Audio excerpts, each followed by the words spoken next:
Hello everyone and welcome back to... Look, sometimes you just need to talk about the classics. And by classics, I mean the 2015 cinematic event that answered the question, what happens when a very awkward student meets a billionaire who really likes contracts? Meet Anastasia Steele. She's 21, in college, and her most defined personality trait is she's very clumsy. She lives in Vancouver with her best friend Kate Kavanaugh. Kate is super organized and supposed to interview Christian Grey, enigmatic billionaire CEO, for the campus paper. But plot twist, Kate gets the flu. So Kate begs Anna to do the interview. Anna unwillingly agrees to drive to Seattle. Because nothing screams casual student interview like driving 180 miles to meet a tycoon who has his own tower. Anna arrives, instantly trips over the elevator threshold, iconic, and finally meets the 27-year-old control freak himself, Christian Grey. The interview? It's a complete disaster. Anna is so nervous she asks, and I quote, "Are you nice?" Christian, the passionate arrogant, flips the script. Instead of answering questions, he starts grilling her. We learn 3 vital plot points about Christian here. 1, he's adopted. 2, he is not gay, despite being ridiculously good-looking and only wearing bespoke suits. And 3, he needs to control everything, especially elevators. He walks her all the way to the elevator. Smooth move, Grey. Anna leaves feeling humiliated yet slightly charmed. It's like being humiliated but by a male model. Back home, she's confronted by Jose Rodriguez, a friend/photographer who clearly has a massive, obvious crush on her. Later that week, Anna is working at Clayton's hardware store. She's just helping people find screwdrivers, normal hardware stuff, when boom, Christian Grey. He claims he's in town on business. At a hardware store? What business? Buying rope? Well, actually, yes. He buys a few things, including rope, and manages to make paying for it sound incredibly aggressive. Then, Paul, the owner's son, shows up, hugs Anna super hard, and you can practically see Christian's soul retreat. He hates competition. Paul flees. Christian asks for a photo shoot with Kate's paper and leaves his business card. Subtle. The photo shoot happens at the Heathman Hotel in Portland. Kate and Jose are there, and Kate's instinct is immediately pinging. She literally says Christian is dangerous and Anna is too pure for him. Kate, you have no idea.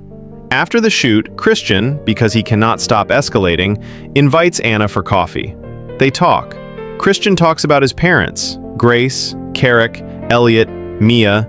It's the closest he gets to normal conversation. Then the real questions start. Are you interested in Jose or Paul? Anna says no and asks about his relationship status. Christian delivers the line of the decade, "I don't do the girlfriend thing." Okay, red flag. But wait. As they walk outside, a cyclist nearly flattens Anna. Seriously, Anna, watch where you're going. And Christian pulls her to safety just in time. They almost kiss. He rejects her. He tells her, "You should avoid me." And then he leaves. Anna is heartbroken, convinced she'll never see him again. Anna and Kate decide to go to a bar to celebrate finishing exams.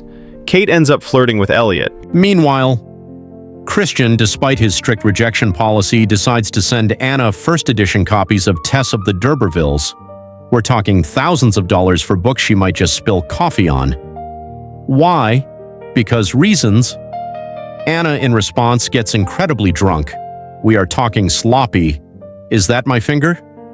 Drunk. She calls Christian. Christian is horrified at her state.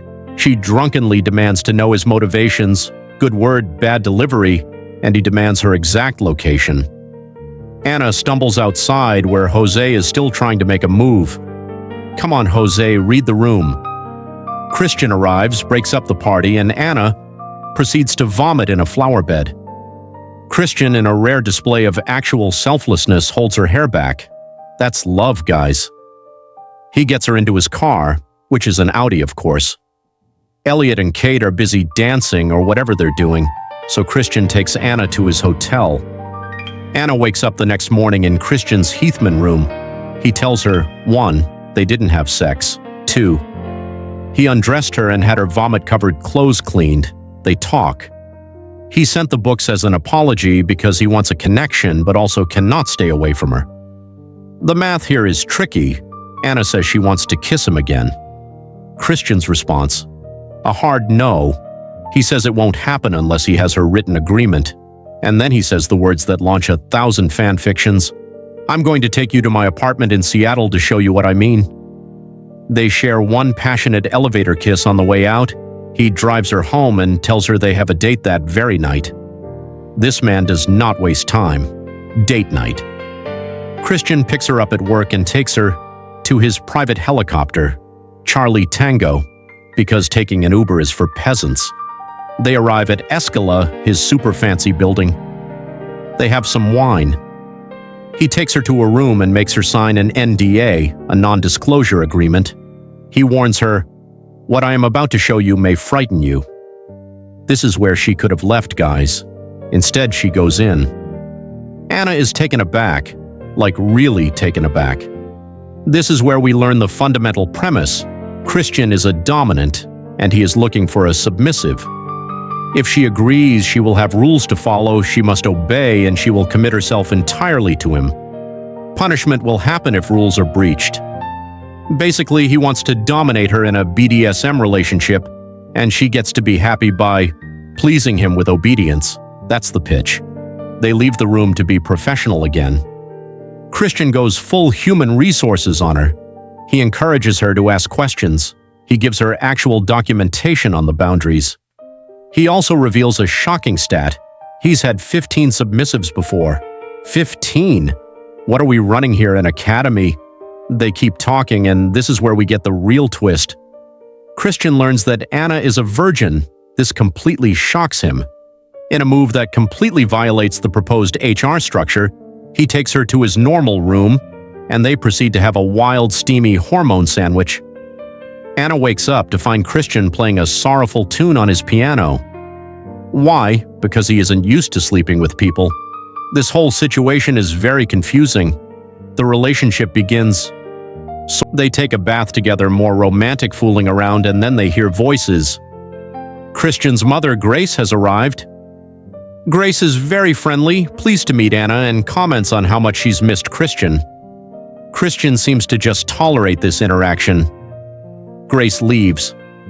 Christian immediately gets back to business. He hands her another contract, this one detailing the specific dom/sub roles. He takes her home and they talk about his history. He was lured by a family friend at a young age and became her slave for 6 years. They are still close friends. Yikes. Anna starts getting multiple job offers at publishing firms. She's moving to Seattle after all. She also admits to Kate that she had sex with Christian. Gasp. Anna finally reads the contract in detail. She's overwhelmed, but she understands the ultimatum: submit or you lose Christian entirely. Christian sends her a brand new MacBook Pro because he hates that she used her college lab computer, apparently. They email constantly. He sets up a new date on Wednesday. They talk about contract issues. Anna sees Jose and they are friends again. She and Christian exchange more flirty emails before Anna Googles BDSM study. She demands to drive herself to the next date. Christian hates this idea, control, freak, but hesitantly agrees. At dinner, they debate the contract over dinner. She wants a love relationship. He says no. She drives home in a storm and cries because this is a terrible relationship structure. It's graduation time. Christian gives the commencement address, which is probably about synergy or efficiency.